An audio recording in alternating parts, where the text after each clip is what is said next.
জনগণ বিরোধী এবং জনবান্ধব না। তারা নিজেদেরকে স্যার দাবি করতে খুব ভালোবাসেন। জনগণের আকাঙ্ক্ষা সেবা দিতে তারা প্রস্তুত নয়।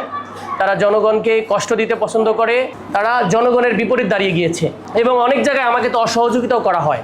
কেউ কেউ বলার চেষ্টা করতেছে যে এমপি সাহেবের বাজেট বরাদ্দ ফিরে যাচ্ছে অদক্ষতার কারণে, অন্যায় ব্যয় করার কারণে পারতেছে না, বা এইরকম একটা এমপি সাহেব একটা ব্যর্থ জনগণের প্রতিনিধিত্ব করতে বা জনগণের আকাঙ্ক্ষা বাস্তবায়ন করতে পারতেছে না।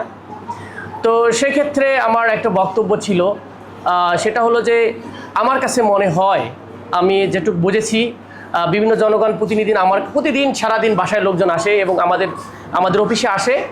সেখান থেকে বুঝতে পারতেছি এখানে যারা আমাদের এখানে দায়িত্বপ্রাপ্ত কর্মকর্তা আছে, বিশেষ করে উপজেলা পর্যায়ে, আমার কাছে মনে হয়েছে তারা জনগণ বিরোধী এবং জনবান্ধব না। তারা নিজেদেরকে স্যার দাবি করতে খুব ভালোবাসেন। জনগণের আকাঙ্ক্ষা সেবা দিতে তারা প্রস্তুত নয়।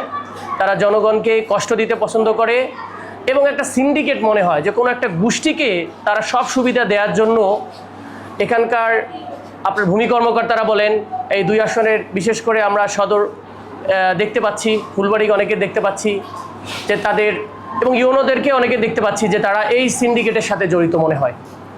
তারা জনগণের বিপরীত দাঁড়িয়ে গিয়েছে এবং অনেক জায়গায় আমাকে তো অসহযোগিতাও করা হয়।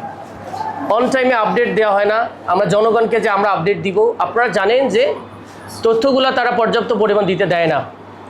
এবং আপনারা জানেন যে জনগণের প্রতিনিধি হলে সুপার পাওয়ার, এটা হচ্ছে রিপ্রেজেন্টেটিভ পাওয়ার, হ্যাঁ, আর হচ্ছে ওনারা হচ্ছে পিপলস সার্ভেন্ট, আর হচ্ছে পিপলস রিপ্রেজেন্টেটিভ।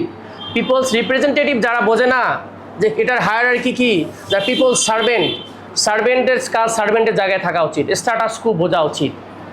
ওনারা নিজেদেরকে কি মনে করে আমি জানি না, আমার কাছে মনে হয়েছে ওনারা এখানে অনেক বিষয় অসংলগ্নতা করতেছেন। কোনো একটা গোষ্ঠীকে সুবিধা দেওয়ার জন্য জনগণের বিপরীতে তারা দাঁড়িয়েছেন। আমি জনগণের ভোটে নির্বাচিত হয়েছি, জনগণের কাছে দায়বদ্ধ। আমি বলেছি আমি মানুষের জন্য কাজ করব, কোনো দলের জন্য কাজ করব না, কোনো গোষ্ঠীর জন্য কাজ করব না, কুড়িগ্রামে সবার জন্য কাজ করব এবং ইনসাফের পক্ষেই থাকবো। কিন্তু প্রতিটা দপ্তর থেকে দেখা যাচ্ছে ওনারা গোপনে গোপনে যেন কী কাজ করতেছে এবং আমাদের বরাদ্দ যে বরাদ্দগুলো আসে সেগুলোকেও যেন যথেষ্ট পরিমাণ অন টাইমে করা না যায়, সেগুলিকে ডিলে করার জন্য তারা মানুষকে বিভ্রান্ত ছড়ায়, বিভ্রান্ত উস্কিয়ে দেয়। নানা রকমভাবে তারা এই গোষ্ঠী সিন্ডিকেট করার চেষ্টা করতেছে এটা, এবং সঠিকভাবে তারা জানায় না। তো এটা আপনাদের মাধ্যমে আমি জানাতে চাই যে এটা খুবই একটা বাজে দৃষ্টান্ত হচ্ছে এবং ওনাদের ভিতরে অনেকের ভিতরে আমি মনে হয় ওরা ফেসিস্টদের সাথেই তারা ছিল দীর্ঘদিন। তারা ফেসিস্টদের আচরণে তাদের ভিতর আছে। ইন্ট্রিমের সময় থাকলেও তারা আগেই মূলত সেই 17 বছরের যে ফেসিস্ট তাদেরই মূলত তারা প্রতিনিধি। তা না হলে তারা জনগণ বিরোধী কার্যক্রম করবে কেন? এবং অনেকের ব্যাপারে তো লেনদেন আমরা শুনতে পাচ্ছি, অনেকে বিভিন্নভাবে বলে জমি উদ্ধার করে না, সরকারি জমি পড়ে থাকা সত্ত্বেও সরকারি জমিকে উদ্ধার করে না, বলে যে উদ্ধার করার দরকার নাই, আপনার কি সমস্যা, থাক পড়ে থাক। কিন্তু ঠিকই এক গোষ্ঠীকে সুবিধা দিচ্ছে, তারা এগুলোকে তারা আয়ের একটা মাধ্যম বানিয়েছে। ড্রেনেজের বরাদ্দ এসেছে, উন্নয়নের বরাদ্দ এসেছে, আমরা নিজেরাও দেখেছেন। আমি আবার এডিশনাল 20 কোটি টাকা চেয়েছি। আমাদের এখানকার সম্মানিত একজন বড় নেতা উনিও চেয়েছেন, দেখেছেন যে কিভাবে এই পৌরসভাটা উন্নত করা যায়, কিন্তু আমাদের কোনো কার্যক্রম দেখি না।